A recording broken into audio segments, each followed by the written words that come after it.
Okay, so I'm going to go over my history project here, this digital history project, titled "The George Washington at War." Basically, what I'm looking at here is the 17 battles that George Washington commands during the American War for Independence.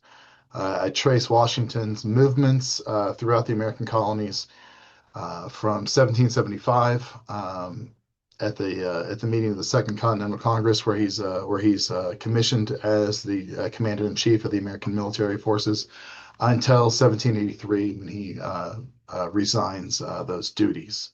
Um, the context is basically just it's pretty simple. It's just tracing again Washington throughout the American Revolution.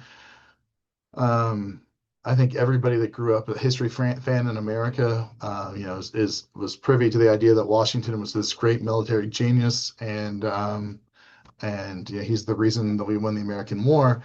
But then when you start looking at the American War, there's huge portions that Washington is not around for, and so I think that's kind of interesting that if you can kind of list and place Washington at a time and place specifically during the American Revolution, then it kind of gives you a better understanding. Definitely not taking anything away from Washington's leadership, and you could hopefully see a little bit of his military leadership throughout this project and his growth as a military commander. So Washington goes up to Boston, has some success getting rid of the British there, and then we move into the New York campaigns, in which we lose a series of battles, and Washington continuously advances, retreats northward. He loses on Long Island, loses at Kips Bay, has a victory at Harlem Heights, loses at White Plains up north, and then is forced to evacuate the two American forts along the Hudson River on the New York and New Jersey side. Um, why does this project matter? I suppose it just shows some of the progression of the American War for Independence, and where important battles happen, specifically in the middle colonies. After Fort Lee, Washington is forced out of Pennsylvania or into Pennsylvania through New Jersey into Pennsylvania, where he launches a series of what's going to be referred to as the New Jersey Campaign. In 1776, 1777, we're going to fight the first and second battles of Trenton, where Washington is going to cross the Delaware, catch the British Haitian mercenaries by surprise, cross back over into Pennsylvania, come back a couple days, a week later, and fight the second battle of Trenton, and then launch an invasion of Princeton, where we're going to steal British supplies. And then we'll winter in the mountains of New Jersey, fight a series of conflicts with the British in the Forage Wars. Following the winter of 1777, we're going to see the Philadelphia campaign, in which the British are going to capture the American capital. After the Battle of Brandywine, the Americans defeated the Brandywine. Um, the Americans try again to fight the British at the Battle of the Clouds and get rained out. The British capture Philadelphia. Washington fights the Battle of Germantown, and then ultimately the Battle of White Marsh, which is going to happen up in here. And then we're going to um,